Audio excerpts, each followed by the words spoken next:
शिवाय ओम नमः शिवाय हर हर भोले नमः शिवाय नमः शिवाय ओम नमः शिवाय हर हर भोले नमः शिवाय ओम नमः शिवाय ओम नमः शिवाय हर हर भोले नमः शिवाय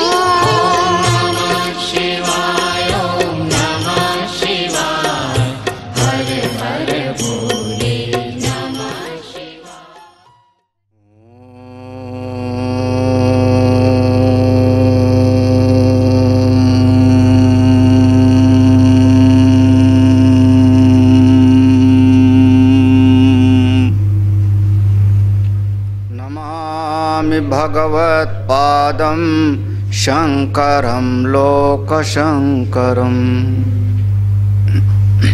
सवेरे वाले मंत्र एक बार पढ़ लेते हैं। ऊर्ध्वं प्राणमुन्नयति अपानं प्रत्यगस्यति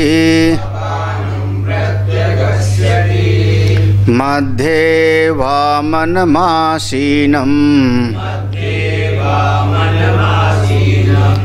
विश्वे देवा उपासते अस्य विस्रंसमानस्य शरीरस्थस्य देहिनः देहाद् विमुच्यमानस्य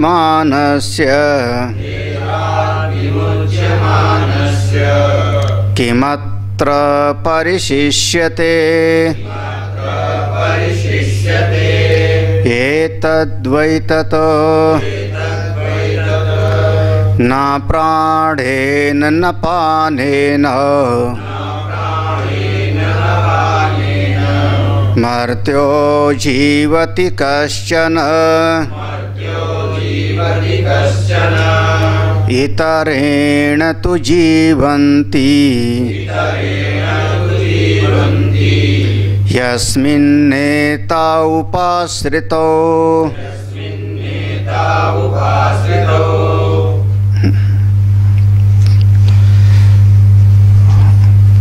परम श्रद्धेय स्वामी जी, संत समाज, भक्त समाज,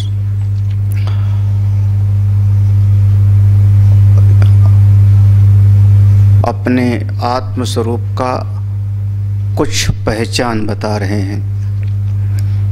जो पहचान बताया वो कोई न कोई ही लक्षण के द्वारा ही उसकी अनुभूति हो सकती है। तो एक लक्षण बताया कि यह जो प्राण और अपान को अपना अपना कार्य करने की शक्ति देने वाला है वही अपना आत्मा है।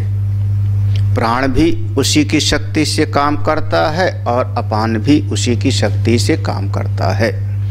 अपना आत्मा वही है। इसको कहते हैं अन्वय और व्यतिरेक के माध्यम से।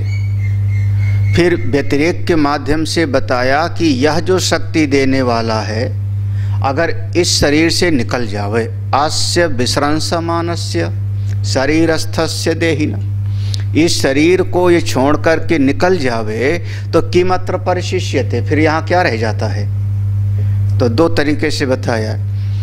एक तो अन्वय के तरीके से, यह प्राण और अपान को शक्ति देने वाला जो है वही अपना आत्मस्वरूप है। व्यतिरेक के माध्यम से बताया जब ये शरीर छोड़ के निकल जाता है, यह जो मूल शक्ति देने वाला है, तो इस शरीर में फिर कुछ रह नहीं जाता। किमत्र परिशिष्यते, किमत्र माने यह जो पांच महाभूतों से एक संघात बना है यह अपने अपने मूल कारण में जाके लीन हो जाता है। इसमें मिट्टी वाला अंश मिट्टी में, जल वाला अंश जल में, सबका सब लीन हो जाता है, फिर कुछ शेष नहीं रह जाता।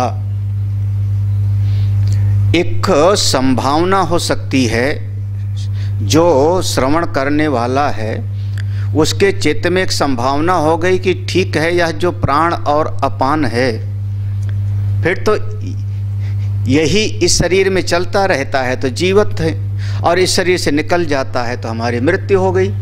तो ये प्राण और अपान ही सब कुछ है, यही आत्मा होगा। और कहीं कहीं पर तो ऐसा भी श्रुति भी मिल जाएगी, प्राण ही ब्रह्म है। कहाँ पर? अन्नम ह वै ब्रह्म, फिर प्राणम ह वै ब्रह्म, ऐसा वर्णन आएगा। जब वो अन्नमय कोश को जान के आया, फिर उसके बाद फिर अन्नमय कोश के बाद प्राणमय कोश को जान के आता है, तो वहाँ पर ऐसा आएगा प्राणम ह वै ब्रह्म। तो ऐसा श्रुति मिल जाएगी उपासना के प्रसंग में। तो ऐसा संभावना ना होवे, इसलिए श्रुति भगवती सीधे इसका निषेध करती हैं, ना प्राणे ना अपाने। प्राण और अपान ये शरीर को कार्य करने की शक्ति है, शरीर को धारण करते हैं, लेकिन इन प्राण और अपान से कुछ अलग है। जो अपना आत्मा है वो करने वाला है। प्राण अपान और ये जितनी इंद्रियां हैं, ये सबका सब संघात हैं। प्राण अपान में 10 प्राण हैं, 5 मुख्य 5 उप, 10 प्राण हैं। इंद्रियों में फिर 5 ज्ञानेंद्रिय 5 कर्मेंद्रिय है। तो ये संघात है, और जितना भी संघात होता है उसके 2 यहाँ पर भाव दिया। एक तो संघात परार्था नाम, जो संघात होता है किसी अन्य के लिए होता है, संघात किसी अन्य के लिए होता है। और दूसरा जो मूल चीज दिया कि संघात को प्रेरणा देने वाला कोई होता है। केनचिद अप्रयुक्तम संगता नाम, अगर इस समूह को कोई चलाने वाला ना हो तो यह कोई कार्य नहीं करेगा। जड़ वस्तुएं अपनी अपनी जगह पे रखी रहेंगी, जड़ वस्तुएं अपने अपने स्थान पे स्थापित रहेंगी। इनको गति देने वाला, अपने अपने कार्य में लगाने वाला कोई न कोई इनका स्वामी होना चाहिए। वह जो स्वामी है इस संघात से, इस शरीर से बिल्कुल अलग है, और वही ये सब करता है। वही ये शरीर, इंद्रिय, मन, बुद्धि, इन सब से पृथक अपना आत्मस्वरूप सिद्ध हुआ। अब जो यहाँ से फिर 6ठा मंत्र शुरू होता है, और 6ठे मंत्र के प्रारंभ में एक थोड़ी सी जो है भूमिका लिया है आनंद गिरि जी महाराज ने। उन्होंने लिया, येयम प्रेते इति प्रष्टुः परलोके अस्तित्वे अपि संदेह आसीत्। उसमें नहीं है, भाष्य में नहीं है, ये आनंद गिरि जी ने भूमिका ली। भाष्यकार तो सीधे अर्थ करते हैं मंत्र का। तो पूज्य आनंद गिरि जी कहते हैं कि ये प्रश्न पूछा था नचिकेता ने शुरुआत में, बहुत प्रारंभ में पूछा था कि ये शरीर के मरने के बाद कुछ बचता है कि नहीं बचता। तो परलोके अस्तित्वे अपि संदेह, परलोक के अस्तित्व में भी संदेह है कि इस संसार को छोड़ के कोई जाएगा तो परलोक है या परलोक नहीं है, इसकी सत्ता के बारे में संदेह है। विशेषतः तन निवृत्त्यर्थम उच्यते, खास करके परलोक की सत्ता के बारे में जो संदेह है उसके निराकरण के लिए ये मंत्र आया। हाँ, जैसे इस लोक के अलावा भी अन्य लोक हैं, जीव वहाँ पर भी जाते हैं, जीव वहाँ, देखो लोक में इसको कहते हैं लोक्यते इत लोकः, जहाँ पर जीव बैठ करके अनुभव करता है उसी का नाम लोक है। अनुभव क्षेत्र का नाम लोक है। हाँ हाँ, अनुभव होने का जो स्थान विशेष है, अनुभूति इसका स्थान विशेष है, उसका नाम होता है लोक। इसलिए भाष्यकार की परिभाषा होगी लोक्यते अनेनित लोकः, जहाँ बैठ करके आप देखते हो, जहाँ बैठ करके आपकी इंद्रियां अनुभव करती हैं, जहाँ बैठ करके आप सुखी दुखी होते हैं, उसी का नाम है लोक। इस जगत को, यह जो हमको अनुभव में आ रहा है, इसको हम मर्त्य लोक कह देते हैं, भूलोक, मर्त्य लोक। क्यों? क्योंकि यहाँ पर प्राणी हमेशा मरता ही मरता है, इसलिए इसका नाम हो गया मर्त्यलोक। और इसके अतिरिक्त भी अब आपका एक स्वप्न लोक भी है, वहाँ पर आप बैठ के अनुभव करते हो। आपका सुषुप्ति का भी एक स्थान है। आपका ऐसे ही अन्यान लोक भी हैं, उनका कोई निषेध नहीं कर सकता। हमको पता नहीं है, हमको दिखाई नहीं पड़ता, इससे किसी की चीज़ पर, किसी सत्ता पर संदेह करना उचित नहीं होता। हाँ, क्योंकि फिर अपना जो श्रुति है उसका जो मूल सूत्र है क्या? अतीन्द्रिय विषयो वेदाः प्रमाणम, है ना। अतीन्द्रिय जो हमारी इंद्रियों के परे है, ये जो इंद्रियों के अंतर्गत है वो तो आप देख ही लोगे। जो इंद्रियातीत है उसी विषय में हमारे वेद प्रमाण हैं। फिर वहाँ पर पूर्ण श्रद्धा से, पूर्ण विश्वास से हमारी श्रुति में ऐसा कहा है तो हम उसको स्वीकार कर लेते हैं। हम लोग मंत्र पढ़ते हैं, हान्तत इदं प्रवक्ष्यामि गुह्यं ब्रह्म सनातनं यथा च मरणं प्राप्य आत्मा भवति गौतम। हंत माने, हंत बहुत सारे अर्थों को लेके आता है। आश्चर्य है, अच्छा, आहो, जैसे कहते हैं आहो आहो, तो ठीक है। हाँ, अब मैं, हंत माने अब हम, यमराज कहते हैं अब हम, इदम ते तुम्हारे लिए इदम प्रवक्ष्यामि, इदम गुह्यम ब्रह्म सनातनम प्रवक्ष्यामि। अब तुमको यह रहस्यमयी ब्रह्म तत्व, सनातन तत्व को बताने जा रहा हूँ। अब हम तुमको यह रहस्यमयी ब्रह्म तत्व, सनातन तत्व को बताने जा रहा हूँ। यथा च मरणम प्राप्य, जैसे इस शरीर को छोड़ करके, इस शरीर से मृत्यु हो करके, आत्मा भवति गौतम, यह जो जीवात्मा है वो कहाँ जाता है उसके बारे में भी तुमको हम बताते हैं। अब यहाँ पर आत्मा का अर्थ होगा जीवात्मा, क्योंकि ये प्राप्य, प्राप्य माने यह जो शब्द है प्राप्य, इसको छोड़ करके कहीं और प्राप्त करता है, तो इसको छोड़ के कहीं गमन क्रिया होती है, कुछ और जगह अनुभव करता है, तो कौन करता है? वही देही जीवात्मा चिदाभास, ना कि शुद्ध ब्रह्म, ना कि शुद्धात्मा। वह शुद्धात्मा का कहीं आवागमन नहीं होता। तो ये मंत्र का अर्थ है, अब हम तुम्हारे लिए इस परम गुही रहस्यमय तत्व। अब देखो गुही क्यों है? जो वस्तु इंद्रिय के सामने होती है उसमें कोई रहस्य नहीं है। हमारी इंद्रियों के सामने अगर हमको दिखाई पड़ रहा है तो उसमें रहस्य क्या है? हमको भी दिख रहा है, आपको भी दिख रहा है, तीसरे को भी दिख रहा है, उसमें क्या रहस्य है?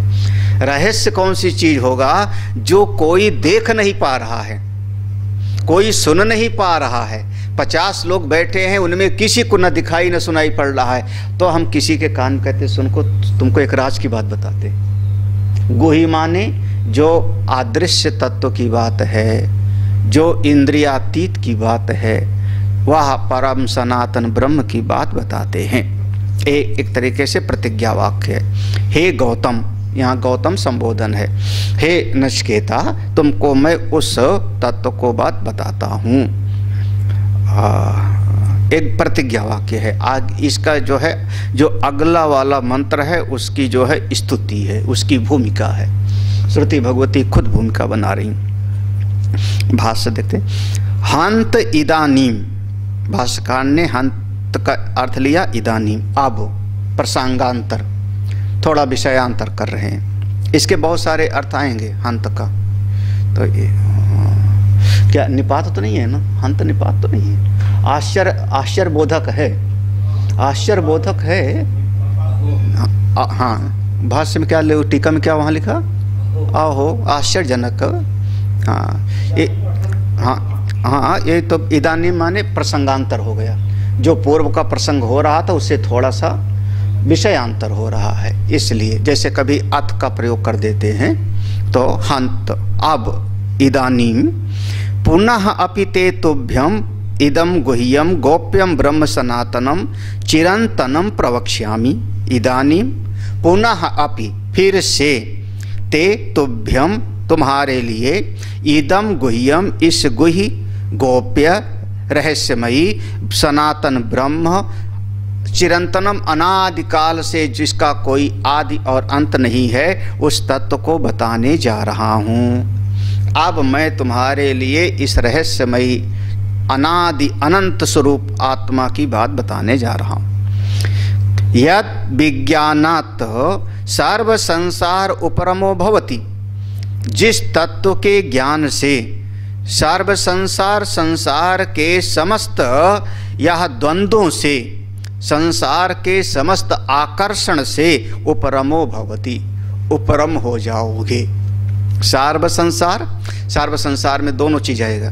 सर्व संसार यानी सर्व संसार धर्म वर्जितम, संसार के आकर्षण से उपराम हो जाओगे, और संसार के द्वंद्वों से, क्योंकि भगवान ने कहा ना निर्द्वंद्वो ही महाभाव। संसार का भाव स्वभाव क्या है, यहाँ जो आता है उसको दो दो का जोड़ा मिलता है। संसार में दो दो का द्वंद्व मिलता है। काय काय का, जन्म है तो मृत्यु है, संयोग है तो वियोग है, यही ना। सुख है तो दुख है, हानि है तो लाभ है, विजय है तो पराजय है। ये पूरा दो दो का एक जोड़ा है। तो हाँ, राग है तो द्वेष है, पूरा का पूरा राग है तो द्वेष है। तो यही संसार है, यही संसार है। और ये सारे संसार से उपरमो भवति, तुमको उपराम मिल जाएगा, यानी शांति मिल जाएगी तुमको। संसार के धर्मों से तुम बच जाओगे। यत विज्ञानात्, जानोगे अपने उस आत्मा को। यत विज्ञानात् माने जानोगे किसको, अपनी आत्मा को। और छुटकारा मिल जाएगा किससे, संसार से। क्या जानेंगे अपनी आत्मा को। यत विज्ञानात् सर्व संसार उपरमो भवति, और मुक्त किससे हो जाएंगे, उपराम किससे हो जाएंगे, संसार के लक्षणों से। इसका मतलब कि आत्मा के अज्ञान से ही ये संसार की सत्ता हमको भासित हो रही। जब तक स्वरूप का बोध नहीं हुआ तब तक संसार की सत्ता है, और जैसे स्वरूप का बोध होता है तो ये संसार गायब ही हो जाता है। हाँ, इसलिए कह रहे हैं अभिज्ञानाच्च, अभिज्ञानाच्च यस्य मरणं प्राप्य यथा आत्मा भवति यथा संसरति तथा शृणु। हे गौतम, अच्छा अपने स्वरूप का ज्ञान नहीं प्राप्त किया तो क्या है, अभिज्ञानाच्च। इस शरीर में आया था, श्रेष्ठ स्थान मिला, श्रेष्ठ स्थान मिला, शास्त्र आचार्य की कृपा मिली, और फिर भी जान नहीं पाया। वो श्रुति याद आ रही, कौन सी श्रुति थी, आश्चर्यवत् पश्यति कश्चिदेनम आश्चर्यवद् वदति तथैव चान्यः आश्चर्यवत् चैन अन्यः शृणोति श्रुत्वापेनम। हाँ, अब जैसे इस शास्त्र में है तो इस शास्त्र में इसी शास्त्र का उदाहरण सामने रखो तो बिल्कुल स्पष्ट हो जाएगा। हाँ, आश्चर्यो वक्ता कुशलोस्य लब्धा। तो ऐसा वहाँ पर था कि बहुत सारे ऐसे भी लोग हैं जो सुन करके भी इस आत्मा को जान नहीं पाते। क्यों? उनके अंतःकरण के दोषों के कारण। तो उसको करे अभिज्ञानाच्च, इस शरीर में रहते हुए और अपनी आत्मा को नहीं जाना तो मरणम प्राप्य, तो ये शरीर छूटेगा फिर जिसका, फिर शरीर को छोड़ना पड़ेगा। और जब शरीर छूटेगा तो यथा आत्मा भवति, ये जीवात्मा का क्या होगा, बोले तथा यथा संसरत, जैसे इसका संसरण होगा, आवागमन होगा, तथा सुनो, उसको सुनो। अब यहाँ पर आत्मा का अर्थ जीवात्मा ही हमको लेना पड़ेगा। यहाँ पर यह जीव का ही आवागमन होता है, तो वह जीवात्मा का जैसे संसरण होता है वो अब तुम सुनो। अब हम उसको तुमको वो सुनाते हैं।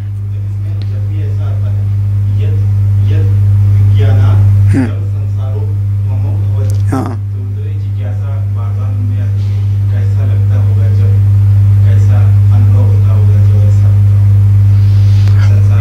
हाँ ठीक है, कैसा लगता होगा, ये एक जिज्ञासा है।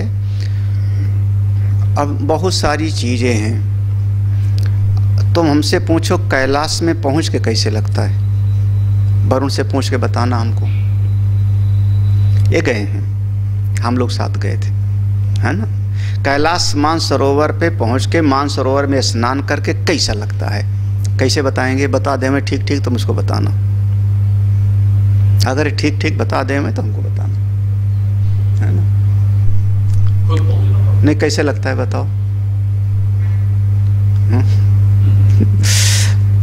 अमरनाथ पहुंच करके कैसे लगता है, पहलगांव के रास्ते शेषनाग पे रुकते हुए, ब्रह्मचैतन बता दे मैं ठीक ठीक, तो हमको बताना। जहाज में चढ़ के कैसे लगता है? जिसने कभी जहाज में नहीं बैठा, केवल सुना है, अगर वो पूछे कि जहाज में बैठ के कैसे लगता है, या आगे कार में बैठ के कैसे लगता कई क्या बताएं।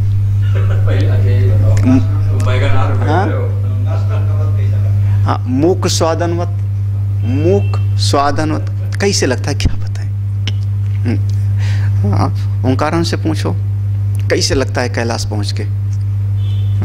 ये तो बस में गए थे, वहां धक्के खाते हुए, इनकी यात्रा बस से हुई थी, है ना। अच्छा, हेलीकॉप्टर में बैठ के कैसा लगता होगा, कैसा लगता है। बद्रीनाथ जाने में कैसे लगता है? कैसे लगता है, हाँ? कैसे बताए, 4 दिन 4 धाम कर गया है, कैसे हो लगता होगा। तो ये तो वैसे जिज्ञासा है, तो इसके लिए कुछ लक्षण बताए जाते हैं। तुमको आनंद होगा, तुमको सुख होगा, जीवन में दुख नहीं होगा, मन विचलित नहीं होगा, स्वरूप में स्थिति होगा, तुम्हारा सच्चित, ये सब उसके लक्षण बताए जा रहे हैं। लेकिन कैसा होगा वो तो मूक स्वादनवत, गूंगे के गुड़ का स्वाद है, खाए और पहचाने। हाँ, और कोई उपाय नहीं है, अनुभव को व्यक्त करने का और कोई उपाय नहीं। किसी भी अनुभूति को व्यक्त करना हो तो आपको शब्दों का सहारा लेना पड़ेगा, और शब्द यह लौकिक होता है। लौकिक शब्दों के माध्यम से पारलौकिक अनुभूति को आप कभी भी बता नहीं सकते। 1 घंटा ध्यान कभी भी किया, मन शांत हो गया, ध्यान लग गया, आंख खुली और सामने वाला पूछे अब बताओ कैसा लगा ध्यान में, क्या बताओगे, क्या बताओ। अगर ध्यान लग गया, 10 मिनट भी ध्यान लग गया, उठे कैसा लगता है, क्या बताएंगे, कुछ पहचान बताएंगे, अच्छा लगा, मस्त है, खुश हैं, एक सब लक्षण है। लेकिन अब उसको क्या लगता है, तुम चाहो कि बिल्कुल ठीक ठीक बता दीजिए महाराज, तो ठीक ठीक तो यही कहेंगे कि जीवन मुक्त हो जाता है बस। सर्व संसार उपरमः भवति, और नहीं जानेगा अभिज्ञानाच्च, जब तक नहीं जानेगा तब तक फिर यस्य मरणम, फिर जिसका ये मरण होगा वो फिर यहाँ से संसरण करेगा। तो कैसे जावेगा उसको तुम सुनो, नचकेता मैं तुमको बताता हूँ कैसे जाता है। ये अगला वाला जो मंत्र है, इस प्रसंग को हमने कई बार प्रवचन में लिया होगा। तो यथा भवति तथा सुनो, जैसे होता है वैसे सुनो। तो ये प्रसंग मुख्य रूप से देखो, जो अगली श्रुति है, ये प्रसंग खास करके बृहदारण्यक में विस्तार में है, बृहदारण्यक में बहुत विस्तार में है, छांदोग्य में है, लेकिन इसका बहुत ज़्यादा चिंतन किया गया है आपके ब्रह्मसूत्र में। ब्रह्मसूत्र में इस पर इसके आधार पर कई अधिकरण हैं।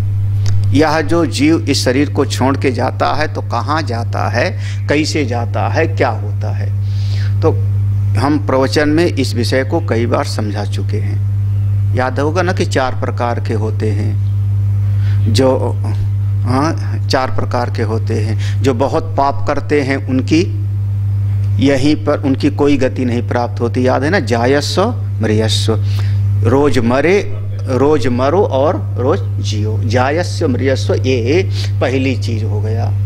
जायस्व मृयस्व माने जन्म और मरे, क्यों, क्योंकि अभी उसके जीवन में शास्त्र को भी समझा नहीं, और उसको कह लो कि मन अनुसारी जीवन है, मनमुखी जीवन है, शास्त्र के अनुसार उसका जीवन नहीं है, तो ऐसे लोगों का फिर जन्मे और मरे। और दूसरा होता है जो शास्त्र के अनुसार जीवन जीता है लेकिन कर्मनिष्ठ है, कर्मनिष्ठ है, शास्त्र के अनुसार है, और अभी बहुत ज़्यादा उसका भक्ति और उपासना में मन नहीं लगता। कर्म अपना ईमानदारी, देखो लोग की बात क्या, ईमानदारी से कमाते हैं, ईमानदारी से बाल बच्चों का पालन करते हैं। हम किसी का खेत नहीं जलाते, किसी का घर नहीं जलाते, किसी का धन नहीं लूटते। हाँ, एक सही मायने में कहें तो शास्त्र के कर्म कांड का पालन करने वाला, शास्त्र के कर्म विभाग का पालन करने वाला, वो अब वो पाप कर्म करता नहीं, उपासना भी नहीं करता, तो कहाँ जाएगा? कर्मणा पितृलोको। वो उसकी गति कहाँ होगी? पितृलोक तक। ठीक, ये समझना चाहिए पूरा। ईशावा श्रुति में भी इस पर दिया ना, वहाँ पर क्या कहा?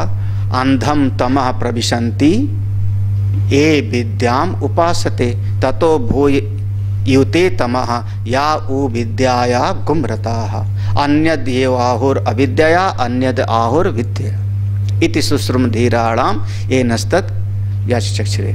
याद है ना? तो ये दोनों मार्ग, तो उसको मिला पितृलोक का। कोई तीसरा है जो अब वो अधोगति वाला काम तो करता नहीं, लुटेरा है नहीं, आग लगाता नहीं, किसी को जो है अन्याय करता नहीं, और शास्त्र के अनुसार कर्म करता है, कर्म करते हुए थोड़ी उपासना भी करता है। कर्म करते हुए अपने इष्ट देव की, आराध्य देव की उपासना करता है। जो भी उसको उपासना समझ में आई, उपासना के बहुत सारे स्वरूप बताए, चाहे वह प्रतीक उपासना करे, चाहे अहंग्रा उपासना करे, चाहे प्राण उपासना करे, कोई उपासना करता है। तो अब उसने किया क्या जीवन में? कर्म ठीक प्रकार करता है और उपासना भी करता है, तो दोनों का कर लिया उसने समुच्चय। ठीक है ना? समझ आना चाहिए। जब दोनों का समुच्चय कर लिया तो ऐसे जीव को विद्या देवलोको, कर्मणा पितृलोको, विद्या देवलोको। ठीक है, 3 गति हो गई ना? 3 गति हुई। हाँ, अनीति करने वाले की अधोगति, जो कर्मनिष्ठ है उसकी गति पितृलोक, तो अगले लोक में गया, फिर वहां से वापस आएगा पितृलोक से इसी जगत में। फिर कर्म और उपासना का समुच्चय करने वाला, दोनों को जीवन में लाने वाला। बस शर्त ये थी कि कर्म भी करता था, उपासना भी करता था, लेकिन पूरी तरह से अंतःकरण शुद्ध होकर के तत्व ज्ञान को प्राप्त नहीं किया था। इसीलिए कह दिया अभिज्ञानाच्य। जब तत्व ज्ञान को प्राप्त नहीं किया था तो उसकी गति हुई देवलोक तक, विद्या देवलोक, और वहाँ से भी उसको अपना पुण्य का क्षय हो जाने पर पंचांग्नि विद्या के द्वारा, उसका पंचांग्नि वाला जो प्रसंग आता है उसके द्वारा आता है। ये जो अधोगति वाला है इसको कोई पंचांग में नहीं मिलता। जिसको कीड़ा मकोड़ा बनना है वो नहीं जाता वहाँ की परजन्य में जाएगा कि देवलोक में जाएगा। हाँ, वो तो यहीं जन्मा और यहीं ही मरा, उसको कोई गति नहीं मिलती। लेकिन ये इसको जो है अब वहाँ से क्रम से आना पड़ता है। इसीलिए कहा ना, ते तम भुक्त्वा स्वर्गलोकम विशालम, हाँ, क्षीणे पुण्डे मर्त्यलोकम विशन्ति। तो 3 गति हो गई, अधोगति, पितृलोक की गति और देवलोक की गति। अब चौथा जो आता है उसके लिए कहा, जिसने कर्म उपासना के द्वारा अंतःकरण को शुद्ध कर लिया, शुद्ध अंतःकरण के द्वारा तत्व ज्ञान के लिए आचार्य की शरण में गया और श्रवण मनन निधिध्यासन करते हुए स्वरूप का बोध कर लिया।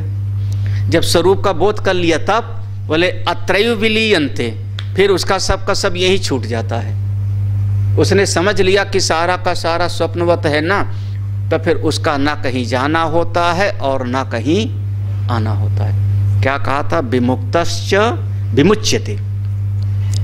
वो अभी श्रुति में आया था, हम कल ही पढ़े थे शायद। विमुक्तश्च विमुच्यते, कल ही पढ़े थे ना शायद। जो पहले ही मुक्त था, हाँ, पहले ही मुक्त था, पहले ही मुक्त था, लेकिन अब ज्ञान प्राप्त हो गया तो जान लिया उसने, तो अब वह जीवन मुक्त हो गया।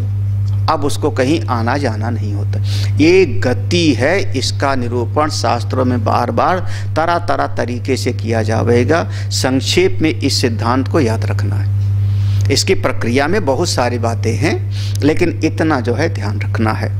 ये गतियां हैं 4 मुख्य रूप से। एक तत्वज्ञानी का कहीं जाना आना नहीं, उसका वर्णन किया जाएगा। एक कर्म के साथ उपासना करने वाले का, जिसको देवलोक जाना पड़ता है और वहाँ से पंचाग्नि विद्या, पंचाग्नि के द्वारा फिर से वो वापस आता है। एक ऐसा होता है जो उपासक नहीं है, कर्मनिष्ठ है, तो पितृलोक तक जाता है, वापस आता है।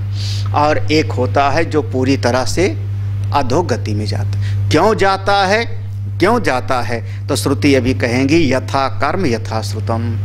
इसको जो है, ये जो है यथा कर्म यथा श्रुतम, इसको ब्रह्मसूत्र में इस पंक्ति को उठाया, इस पंक्ति को वहाँ पर उठाया। हाँ हाँ, यथा कर्म यथा श्रुतम, इस पंक्ति को वहाँ ब्रह्मसूत्र में। तो हम लोग मंत्र पढ़ लेते हैं। योनिमन्ये प्रपद्यन्ते शरीरत्वाय देहिनः स्थाणुमन्येऽनुसंयन्ति यथा कर्म यथा श्रुतम् योनिमन्ये प्रपद्यन्ते शरीरत्वाय देहिनः स्थाणुमन्येऽनुसंयन्ति यथा कर्म यथा श्रुतम्।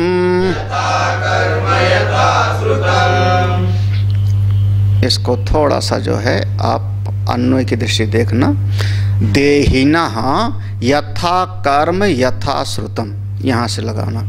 देहिना माने यह जो देह अभिमानी जीवात्मा है, देह का अभिमान जिसके भीतर है, देहो हम, यह जो देही है, यह जो जीव है, यह जो जीवात्मा है, ये यथा कर्म यथा श्रुतम, इसके जैसे कर्म होते हैं और जैसे इसका संस्कार होता है।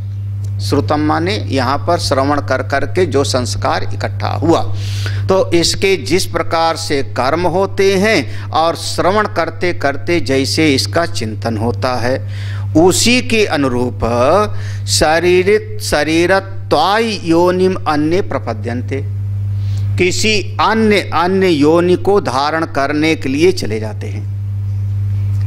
यह जो जीव है, इस जीव के जैसे कर्म हैं और जैसे इसका चिंतन है, इसके भीतर जैसे संस्कार हैं, उसी के अनुरूप शरीरत्वाय, शरीर को धारण करने के लिए अन्य योनिम प्रपद्यन्ते, अन्य योनियों में चले जाते हैं।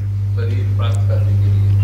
अच्छा, हाँ बिल्कुल, हाँ शरीर प्राप्त करने के लिए। क्यों? उसका हेतु यह है ना कि यहाँ पर कर्म किया। यहाँ पर 2 शब्द है, यथा कर्म यथा श्रुतम। तो ये श्रुतम से हम संस्कार लेते हैं, चिंतन। हाँ, तो ये अब ये विषय थोड़ा सा ज़्यादा हो जाएगा ना। जो यह जीव यहाँ से जब जाता है तो उसके लिए इसको कहते हैं विद्या कर्म पूर्व प्रज्ञा। ये 3 इसके जो है हेतु होते हैं ले जाने वाले, विद्या कर्म और पूर्व प्रज्ञा। पूर्व प्रज्ञा माने संस्कार। ये सब ब्रह्मसूत्र में विस्तार में आएगा। यहाँ पर बस इतने, जितना जरूरी है उतने समझो, है ना। तो वहाँ ये 3, कहीं पर अविद्या शब्द भी आया, विद्या की जगह पर अविद्या भी है। अविद्या कर्म और पूर्व प्रज्ञा। तो यहाँ पर जो श्रुतम है वो पूर्व प्रज्ञा माने संस्कार।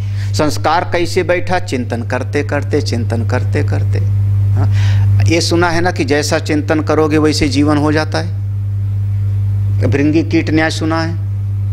भृंगी कीट न्याय भागवत में सुनाया गया कि वो कीड़े को ला करके रख दिया और धीरे धीरे वो कीड़े का रूप बदल जाता है।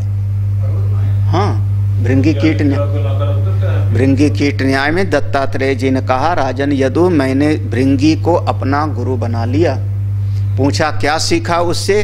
बोले वह जो एक कीड़ा होता है भृंगी, वो एक कीड़े को ला करके और अपने घर में बंद कर देता है, उसको खिलाता पिलाता है और चोंच मारता है रोज। उसको सुई चुभोता है अपना डंक, और डंक चुभोते चुभोते बार बार जो है वो भाग पाता नहीं, चिंतन करता है कि फिर अभी आएगा, पानी भी पिलाएगा और हमको डंक भी चुभोएगा।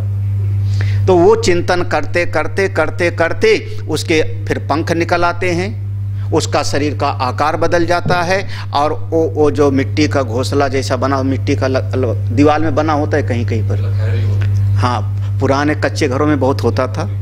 हाँ, बिलनी कहते हैं। हाँ चलो, बिलनी भी कह लो। हाँ, तो उसमें फिर और कई होते हैं उसमें, फिर जब उसके पंख निकल आते हैं तो उसको फोड़ करके वो निकल जाता है।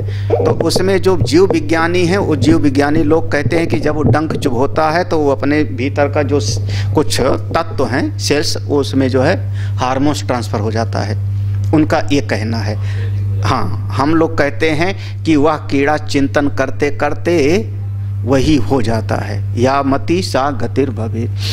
देखो सीधा सा है, अगर आप किसी एक के कमी का चिंतन करना शुरू कर दो, किसी एक आदमी की कमी का, ये खराब है, ये दुष्ट है, ये पापी है, इसने हमारा धन लूट लिया, इसने हमको गाली दिया, इसने हमारी बेइज्जती किया, किसी एक आदमी का सवेरे से शाम तक आप उसकी कमी का चिंतन कर लो, तो चिंतन करते करते वो कमी आपके भीतर आ जाएगी, उसमें चाहे होवे चाहे ना होवे। जिसके बारे में आप जिसका आलंबन बना के चिंतन कर रहे हो उसमें है कि नहीं है, ये बात की बात है। क्योंकि जिसमें हम कमी देख रहे हैं उसी में 25 आदमी अच्छा ही देखेंगे, 10 लोग उसको भला कह रहे हैं, तो उसमें वो कमी है कि नहीं है ये पता नहीं, लेकिन तुम चिंतन करते थे तो कमी तुम में तो पक्का आ गई। तो हुआ क्या, चिंतन करते करते वो कमी आप में आ गई, और संयोग से उसी समय शरीर छूट जाए आपका तो हाँ, उसी समय। तो आपने सुना ना कि जैसी मति होगी वैसी गति होगी। आपने ये सुना था वो पक्षपाती है, वो दुष्ट है, वो तलवार लेके मारता रहता है, उसने हमारा अहित किया, उसने मेरा नुकसान किया, और संयोग से प्रारब्ध से शरीर छूट जाए तो आपके चित्त में उसके प्रति शत्रु भाव था, तो अगला जन्म आपको ऐसे जगह पर लेना पड़ेगा कि जहां से उसके साथ दुश्मनी आप निभा पाओ। कैसा होगा? हाँ, यथाश्रुतम। जय। तो इसीलिए संतों ने कहा अच्छा चिंतन करो, बढ़िया चिंतन करो। यथा कर्म यथा श्रुतम। तो श्रुतम माने चिंतन, श्रुतम माने आपका संस्कार, आपके भीतर जो संस्कार बैठता है। श्रेष्ठ सोचो ना। हाँ, एक शब्द पक्का अपने मन में बिठा लो बहुत अच्छी तरह। सब संसार में जितने प्राणी हैं सबका अपना अपना जीवन है, जो जैसा होगा अपना पावेगा। हम सोच के क्यों अपना मन खराब करें? हम सोच करके किसी की कमी को सोच करके अब उसका पाप हम क्यों लेवें? किसी की कमी का हम चिंतन नहीं करते। बस एक अगर ये सूत्र बैठ जावे, समझना ये साधना के साधक के बहुत बड़े गुण हैं। पूज्य स्वामी आज याद आ रहा है, आज उनका जो है एक छोटा सा क्लिप सुना हमने अपने स्वामी दयानंद जी का। आपने दर्शन किया होगा दयानंद जी का ऋषिकेश में, पुरानी झाड़ी में। एक छोटा सा भी महात्मा आ जावे कमंडल लिए हुए फक्कड़ आ जावे, तो भी उसको हाथ जोड़कर आओ संत भगवान, आओ महाराज, हाँ ले जाओ भंडारा में, अपने साथी से वो कहते ले जाओ भंडारा में, पहले भोजन करो, कुछ दक्षिणा भी दिला देना। छोटा सा महात्मा आ जावे तो ऐसे महापुरुष। वो तो समाज अपने भारतवर्ष के लोग तब जाने जब नरेंद्र मोदी उनके पास गए, तब ज़्यादा हम प्रचार हुआ है ना, नहीं तो बस चिन्मय मिशन वाले ही जो है ज़्यादातर जानते थे। तो ऐसे महापुरुष और छोटा से छोटा महात्मा। तो आपको अच्छा देखना है ना, अच्छा देखना है। समस्या तो तब आती है जब कोई ऐसे इतना उनका जो है, अब वो समझो कि गेंद ऊपर उठती है और कब नीचे गिरेगी भरोसा नहीं। कभी कभी कोई कोई अपने आचार में ही कमी ढूंढ लेते हैं। याद करो वो नमामि स्मिशान कब शुरू हुआ था? हाँ, उस प्रसंग को याद कर लो ना। उस समय, हाँ, उस समय काकभुसुंडी ने अपने आचार्य जो उनके गुरुदेव थे, ब्राह्मण देवता जो समझाते थे, उन्हीं के बारे में कहा क्रोध की द्वैत बिन द्वैत को बिना ज्ञान। हाँ, गुरु जी को क्रोध आ गया, इसका मतलब गुरु जी जो है क्रोध कर रहे हैं, तो क्रोध तो द्वैत में होता है। हाँ, और द्वैत कब होगा? जब अज्ञान होगा। मतलब गुरु जी तो अभी अज्ञानी हैं, यही तो हुआ। और परिणाम स्वरूप फिर उनके जीवन में वो स्थिति आ गई कि फिर अगर उन्होंने कह दिया एक बार, जा सपदि होय पक्षी चंडाला, जा तू चंडाल पक्षी बन जा, कौआ बन जा, फिर कोई दूर नहीं कर पाया। उसके पहले का प्रसंग, उसका पूरा प्रसंग पढ़ने लगा। पहले भगवान शंकर जी नाराज हो गए। जब भगवान शंकर जी नाराज हो गए तो उनके जो गुरु जी थे उन्होंने स्तुति किया नमामि स्मिशान, तो भगवान शंकर जी ने समाधान कर दिया। हाँ, गुरु जी आए थे तो उठे ही नहीं थे उस समय, तो भगवान शंकर जी ने श्राप दिया और उस समय पर स्तुति किया, तो उस श्राप तो समाधान हो गया। लेकिन जब गुरु जी ने श्राप दे दिया, जा पक्षी बन जा, कौआ पक्षी बन जा, फिर उससे कोई उबार नहीं। जब पुनः अपनी गलती महसूस किया तो इतने कह दिया, जाओ तुमको कौआ के शरीर में ही भक्ति मिलेगी, भगवान का भजन, इतने तो ना। लेकिन कौआ का शरीर मिला तो ये बहुत विडंबना होती है। ये स्थिति बहुत सावधान, यथा कर्म यथा। हमको सृष्टि में किसी में भी दोष नहीं देखना है, किसी में। एक लाइन, हाँ क्या था वो, हाँ, कबीरा तेरी झोपड़ी गल कटियन के पास, जो करेगा सो भरेगा, तू क्यों हो तो उदास। सुना इस ना? नहीं सुना? कबीर साहब की जो झोपड़ी थी ना, वो किसी कसाई के बगल में थी, बनारस में, बगल में कसाई था। तो कसाई का काम रोज जो है, कभी बकरा काटे गला, बकरे का गला काटे, कभी मुर्गे का गला काटे। तो उनको दिल में कभी कभी दर्द होता था, क्योंकि जब गला कटे तो ची ची करता था, चीखता था। तो अब करें क्या, अपने मन को समझावें। तो जब प्रवचन का समय आया तो उन्होंने यही कहा, कबीरा तेरी झोपड़ी गल कटियन के, हाँ, हमारी झोपड़ी गला काटने वालों के पास है, जो करेगा सो भरेगा, तू क्यों हो दोषास।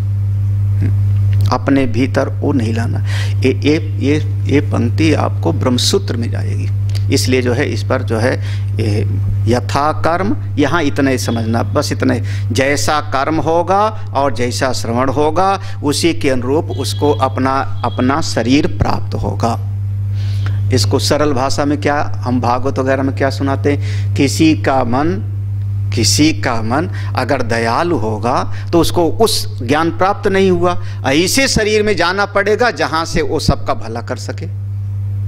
यही ना, क्योंकि यहाँ दयालु है तो उसको उस तरीके का शरीर मिल जाएगा कि जाओ किसी ऐसे बहुत बड़े राजा के यहाँ पैदा हो जाओ, सबको दान करते रहो, दया करो, गाय बन जाओ, दूध देते रहो। हाँ, तो ऐसे ही उसी प्रकार जिस प्रकार से होगा। हाँ, किसी के चित्त में ऐसी चित्तवृत्ति है, ऐसी चित्तवृत्ति है नहीं, हमारा परिवार, हमारी बच्ची, हमारा बेटा, हमारा दामाद, हमारा भाई, हमारा मित्र, हमारा और शरीर छूट गया, ज्ञानवान प्राप्त किया नहीं, उपासना भी नहीं किया, तो कर्म उसके ऐसे रहे, तो उसी घर में जाओ, या तो बैल बन के बैठो या तो कुत्ता बन के बैठो। अगर काम करने का दिल था कि सबकी देखभाल करूं तो बैल बन जाओ, जुते रहो। और ये भाव था बैठे बैठे दरवाजे पर, यहाँ चारपाई पे बैठे बैठे भजन किया नहीं, जाप किया नहीं, पूजा किया नहीं, कोई उपासना नहीं, बैठे बैठे पाप भी नहीं किया। हाँ, कोई लेने ना पावे, ये सब घर बिगाड़ देंगे, ये सब अकल वाले नहीं हैं, 40 साल के हो गए, 50 साल के, इनको समझ में नहीं आती बात। और मन में बुढ़े लोग कुड़कुड़ाते रहते हैं, हाँ चंद्रेश निकल आए तो भगवान भला करे। हाँ, नहीं तो ज़्यादातर यही होता है, सभी घरों में यही होता है। बच गया, ईश्वर की कृपा है। हाँ, क्योंकि वो हमारा कहना सुनते नहीं, हमारा कहना सुनते नहीं। और फिर बुजुर्ग आदमी करेगा क्या? तो बैठे बैठे फिर जो है दरवाजे पर कौन आया था, क्यों आया था, क्या मांग रहा था, फिर कब आवेगा, काहे के लिए आना, उसका घर कहाँ है, यही करता है। तो फिर बोले अच्छा कर्म किया, नहीं तो जाओ अगले जन्म में कुत्ता बन जाओ, रखवाली करते रहो। हाँ, तो कुत्ता बन जाओ, रखवाली करते रहो। यथा कर्म यथा योनिम अन्य, योनिम अन्य यहाँ पर बहुत सारी योनियों का है ना, तो अनेक अनेक कर्म के अनुसार उसको योनियों में जाना पड़ता है। अब नीचे की पंक्ति में आना, फिर वही अन्य स्थाणुम अनुसंयंती, अन्य इसमें देखो ना, स्थाणुम अन्य अनुसंयंती, तो यथा कर्म यथा श्रुतम अन्य, अन्य यथा कर्म यथा श्रुतम स्थाणुम अनुसंयंती। कुछ ऐसे लोग हैं जिनके कर्म ऐसे हैं या जिनका वो निगेटिव संस्कार है शकुनी के जैसा, हाँ, तो स्थाणुम अन्य, जाओ कहाँ चले जाओ, स्थाणुम, अस्थावर बन जाओ। हाँ, जैसे वो नलकोबर मड़गिरियो पेड़ बन गए, तो हम तो कहेंगे वृक्षों में भी तो जो है चेतन है ना, थोड़ी सी गलती हो गई तो जाओ, हाँ, अनुसंयंती, जाओ वृक्ष आदि बन जाओ, हाँ, अधोगति में चले जाओ। आप बने थे मनुष्य और मनुष्य से चले गए कहाँ पर, अधोगति में चले गए, अधोगति में हो जाओ। भाष्य देख लेते हैं। योनिम, देखो योनिम, योनि द्वारम शुक्र बीज समन्विताः संतः अन्ये केचित् अविद्यावंतो मूढ़ा प्रपद्यन्ते शरीरत्वाय शरीर ग्रहणार्थम देहिनो देहवन्तः योनिम प्रविशन्ति इत्यर्थः। योनिम, योनि द्वारम, द्वार है जहाँ से निकलने का, द्वार होता है वहाँ से बाहर निकलने का। तो यहाँ पर जो मंत्र में योनिम है, इसका मतलब है कि जहाँ से जीव पैदा होता है। योनि क्यों पैदा हुआ, बोले शुक्र बीज समन्विता संता, क्योंकि रज और वीर के मिलने से गर्भ में जीव पला। शुक्र बीज, रज और वीर मिलने से गर्भ में जीव का पालन पोषण हुआ, तो योनि से बाहर आया। कौन, केचित अविद्यावंतः, जो अज्ञानी था, जिसने ज्ञान नहीं प्राप्त किया, वो फिर से पहले भी मनुष्य शरीर पाया रहा होगा, ज्ञान नहीं प्राप्त किया तो योनि द्वार से बाहर आएगा। और फिर से ज्ञान नहीं प्राप्त किया तो मूढ़ा प्रपद्यन्ते, फिर से शरीर धारण करने के लिए कहीं और शरीर में जाएगा। चूंकि पूर्व के शरीर में उसने ज्ञान नहीं प्राप्त किया, विद्या नहीं प्राप्त किया, तो वह रजवीर के संयोग से गर्भ में गया और गर्भ से योनि द्वार से बाहर आया, और बाहर आकर के फिर से उसने ज्ञान नहीं प्राप्त किया, अविद्या में ही उसका जीवन बीत गया। अविद्यायाम अंतरे वर्तमाना, तब ऐसे मूढ़ लोग प्रपद्यन्ते शरीरत्वाय, फिर वो शरीर ग्रहण करने के लिए वह जीव अलग अलग योनियों में प्रविशन्ति, प्रवेश करते हैं। अब अलग अलग योनियों में समझना कि ये पशु भी हो सकते हैं, देवता भी हो सकते हैं। हाँ, वही यथा कर्म यथा श्रुतम। पशु, हाँ, पशु में भी 3 विभाग होते हैं।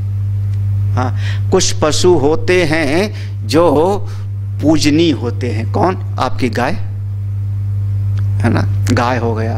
हमारा एक पक्षी होता है नीलकंठ, दिखाई पड़ जाए तो हम लोग कहते हैं बड़ा आज शुभ है। हम लोग बचपन में कहते थे नीलकंठ दिखाई पड़ गया तो बहुत शुभ हो गया, तो पक्षी है, अभी पूजनीय हो गया। हाँ, तो नीलकंठ है, गौ माता है हमारी पूजनीय हो गई। हाँ, हाथी है, गणेश जी बन गए, हाथी है, गणेश जी बन गए। मोर है, हाँ, हमारा कार्तिकेय जी के सवारी पूजनीय हो गए। हाँ, कबूतर नहीं मान। जो दूसरी श्रेणी है इसी पशुओं में, देखो पशु में ही दूसरी श्रेणी देखो, वो क्या है कि जो आपके पाले जाते हैं घर पे लेकिन पूजनीय नहीं होते। पाले जाते हैं, आप उनको खिलाते पिलाते हो लेकिन पूजनीय नहीं होते। कौन, बैल है, घोड़ा है, बैल है, घोड़ा है, कुत्ता है, ये पाले जाते हैं, आप उनको खिलाओगे पिलाओगे लेकिन पूजनीय नहीं हुए, है ना।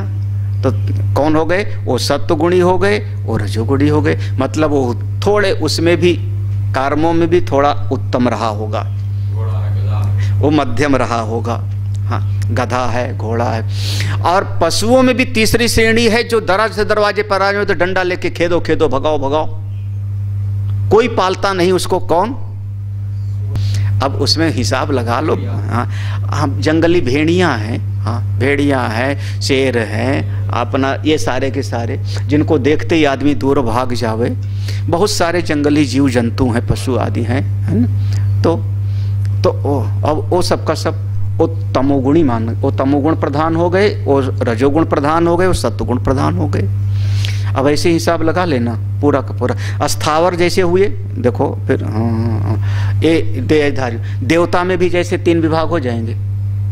देवता में उपासना किया लेकिन सत्वगुण से युक्त होकर उपासना किया, ज्ञान नहीं प्राप्त किया, देवता बन गए, तो देवता में भी पुण्य के अनुसार 3 श्रेणी हो जाएगी, उत्तम, मध्यम और निकृष्ट। तो उत्तम कौन हो गए? जो ब्रह्मलोक में पहुंच गए, ब्रह्मा जी के पास बैठ करके सत्संग आदि कर रहे हैं। हाँ, मध्यम कौन हो गए? जो इंद्र बन गया, राजा, रजोगुणी हो गया ना। उत्तम वाले सत्संग कर रहे हैं। हाँ, बृहस्पति देवता हो गए, बृहस्पति देवता हो गए, शुक्राचार्य हो गए, ब्रह्मलोक में पहुंच गए, उत्तम हो गए। मध्यम कौन? राजा बन गए, भोग कर रहे हैं। और उसमें भी निकृष्ट भी होते हैं और इनसे नीचे भी होते हैं। देवताओं में भी ऐसे होते हैं जो जाकर के महात्माओं का ही कुछ न कुछ जो है बुरा भला कभी कभी बोल देते हैं। बहुत बार ऐसे पुराण में पढ़ोगे। हाँ, देवता लोग आकर के महात्माओं को भी सताते हैं। हाँ, नाम अभी वही याद रहा, नलकूबर मणिग्रीव का नाम याद आ रहा है। गंधर्व नाम था कौन? हूहू नाम का गंधर्व था जो, हाँ हूहू नाम का गंधर्व जो मगरमच्छ बना था। हाँ, गजेंद्र का हाँ पांव पकड़ा था जो। हाँ, चित्रकेतु बन गए। ऐसे बहुत तरह के हो साथ। हाँ, इंद्र का बेटा जयंत। अब देवता तो बने लेकिन कैसे हो गए? निकृष्ट तरीके के हो गए। तो जैसे देवताओं में भी 3, फिर पशुओं में भी 3, वृक्षों में भी 3 तरीका हो जाएगा। अगला जो अगली जो पंक्ति है वो स्थाणु के लिए हो गए ना, तो वृक्षों में भी 3 तरीके का हो जाएगा। एक पेड़ होता है जो पूजनीय होता है, हाँ, पीपल, बरगद, है ना, तुलसी। देखो बने तो पेड़ लेकिन हो गए कौन? पूजनीय, उत्तम हो गए। इसमें भी दूसरे होते हैं जो फल फूल दोनों देते हैं, पाले जाते हैं। आम है, आंवला है, कटहल है, ये तमाम तरह के पेड़ हैं, पूजनीय नहीं हैं। हाँ, लेकिन हम उनकी सेवा करते हैं, पालते हैं। और हाँ, कैथल वो तीसरे में चला जाएगा। हाँ हाँ हाँ, आप जैसा भी समझो। लेकिन तीसरे तरीके का जो होता है वो भी पेड़ होते हैं, जिसमें आप बबुल को सबसे पहले रख लो। झाड़ झंखाड़ है, आप काट के उसको बराबर फेंकते रहते हो। ऐसे सब जगह पर 3-3 विभाग हो जाए।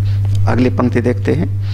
अस्थाणुम, देखो, अस्थाणुम वृक्षादि स्थावर भावम अन्ये अत्यंत अधमाः मरणम प्राप्य अनुसंयंती अनुगच्छन्ति। अस्थाणु माने वृक्षादि स्थावर भाव, वृक्ष आदि। स्थावर माने एक जगह पर स्थिर रहते हैं, जो हिल डुल नहीं सकते, बाहर चल नहीं सकते। अन्य अत्यंत अधमा, जो अधम लोग थे, ठीक से कर्म नहीं किए, ऐसे लोग मरणम प्राप्य, मरने के बाद अनुसंयंती अनुगच्छन्ति माने फिर वो जाके पेड़ पौधे आदि बन जाते हैं। क्यों ऐसा होता है कि एक तो जो है शरीर धारण कर लिया, मनुष्य के शरीर में आया या पशु के शरीर में आया, और एक वृक्ष क्यों बन गया? कहते यथा कर्म यद यस्य कर्म तद यथा कर्म यही यादृशम कर्म इहि जन्मनि कृतम तद बसेन इति एतत्। यथा कर्म माने यत यस्य कर्म, जिसका जैसा कर्म है, तद यथा कर्म, उसका वही वाला कर्म, यही यादृशम कर्म इह, इस जन्म में जिस प्रकार के कर्म जिसने किया वही उसी के बसीभूत हुआ। कृतम तदवसेन, उसी कर्म के बसीभूत हुआ, वो उसको उस प्रकार के लोक में ले जाता है। ध्यान से समझना। यथा कर्म पहले यहाँ लाना, यथा कर्म यद यस्य कर्म, यहाँ पर अब कर्ता की दृष्टि से है, करने वाला। यद यस्य कर्म, जिसका जैसा कर्म है, यहाँ कर्ता का प्रधान है। फिर तद यथा कर्म, अब एक कर्म प्रधान है, क्रिया प्रधान हो गई। हाँ, कर्ता और क्रिया प्रधान। तद यथा कर्म, उसने जिस प्रकार से कर्म किया, तो उसका वो जो किया गया कर्म है, यही यादृशम कर्म, जिसके द्वारा जिस कर्ता के द्वारा जिस प्रकार की क्रिया की गई, उसका वही कर्म इस जन्मन में जो किया, उसी के वशीभूत हुआ, वो अमुक अमुक शरीर में जाता है। भाई कर्ता ही तो करेगा ना कर्म, तो कर्ता ने जिस प्रकार का कर्म किया, तो उसका कर्म ही उस प्रकार का फल देता है और उसको अमुक अमुक योनियों में ले जाता है, वही उसका प्रेरक होता है, वही उसको गति देता है। तथा च यथाश्रुतम, उसी तरीके से नीचे की पंक्ति लगाना, तथा च यथाश्रुतम यादृशम च विज्ञानम उपार्जितम तद अनुरूपम एव शरीरम प्रतिपद्यन्ते इत्यर्थ। करें देखो, तथा च, और भी समझना, यथाश्रुतम, जैसे श्रवण किया, ये मंत्र में है यथाश्रुतम, इसका अर्थ करते हैं यादृशम च विज्ञानम उपार्जितम, जिस प्रकार का उसने ज्ञान प्राप्त किया, चिंतन किया, तद अनुरूपम एव शरीरम, उसी अनुरूप में, उसी प्रकार से वो शरीरम प्रतिपद्यन्ते, उसी प्रकार का वो शरीर प्राप्त करेगा। अभी कोई ही एक हमारे मोबाइल पे मैसेज आया, कोई एक बच्ची जो हमारी बहुत ही ज़्यादा जो है सेवा करती थी, बहुत प्रेम, तो शादी हो गई, थोड़ा सा तकलीफ़ हुआ तो उसने हमको मैसेज लिखा। उसने लिखा, अब देखो सत्संगी कैसे लिखते हैं, उसने लिखा, स्वामी जी पूर्व जन्म में हमने स्त्री का चिंतन किया होगा तभी हमको ये शरीर मिला ना, सही है कि गलत? क्या जवाब दें? पूर्व जन्म में हमने स्त्री का चिंतन ज़्यादा किया होगा तो हमको स्त्री का शरीर मिला, और यहाँ संसार में हम जो संसार का होता है, पराधीन सपने हो सुख नहीं, उसे भोग रहे हैं। हमने लिखा 100% सही, हमने बिल्कुल ये लिखा 100% सही, 100% सही, एक दो। हाँ हाँ, जड़ भारत सम्राट थे, जब हिरण का चिंतन करते करते हिरण बन गए। हाँ, अरे एक बात और है, अब इसी को दूसरे तरीके से, अगर कोई वही हिरण का बच्चा महात्मा जी का चिंतन करते करते फिर वो राजा रहुगण बन गया, सौवीर देश का, हाँ, सिंधु सौवीर देश का राजा रहुगण बन गया ना। तो अगर आप श्रेष्ठ का चिंतन करने लगो, संत का चिंतन करने लगो, भगवान का चिंतन करने लगो, तो ऐसे बन जाओ। उपासना का पूरा सिद्धांत ही, उपासना का मूल सिद्धांत यही है कि जिसका चिंतन करोगे उसी के जैसे बन जाओगे, उसी का लोक आपको प्राप्त हो जाएगा, जिसका भी चिंतन करोगे। विज्ञानम उपार्जितम तद अनुरूपम ये शरीरम प्रतिपद्यन्ते, उसी के अनुरूप शरीर प्राप्त होता है। देखो फिर से श्रुति देते हैं भगवान, यथा प्रज्ञम ही संभवाः, ऐतरी श्रुति इति श्रुति अंतरात्, अन्य भी श्रुति में ऐसे कहा गया है। इसलिए जिसका जैसा कर्म होगा, जिसकी जैसी प्रज्ञा होगी, संस्कार होगा, जैसा चिंतन करेगा वैसे बनेगा। अच्छा सोचोगे अच्छा बनेगो, बढ़िया सोचोगे बढ़िया बनोगे, भगवान का सोचोगे भगवान कृपा करेंगे, गाली दोगे तो गाली पाओगे, उल्टा यही तो है ना। फिर जो आप राग द्वेष बनाओगे तो राग द्वेष में आपका अंतःकरण दूषित हो जाएगा। मैं मेरापना बनाओगे, भेद बुद्धि रहोगे तो भेद बुद्धि होगी, तो पहले कहा था मृत्यो समृत्युम आपनोति या इह नानेव पश्यति, ऐसा कहा था ना। और 2 बार कहा था, ये मंत्र 2 बार आया था, ये पंक्ति 2 बार आई थी, मृत्यो समृत्युम आपनोति। हाँ, तो अब जब भेद भगवान 2 बार कहते हैं तो भेद बुद्धि बनाओगे, ये मैं ये मेरा वो तुम तुम्हारा, तो फिर बार बार मृत्यु समृत्युम आपनो, जन्मो और मरो, बार बार उसी में जाते रहो आते रहो। ओम पूर्णमद पूर्णमिदं पूर्णात् पूर्णमुदच्यते पूर्णस्य पूर्णमादाय पूर्णमेवावशिष्यते। ओम शांति शांति शांति। हरि ओम। श्री गुरुभ्यो नमः। हरि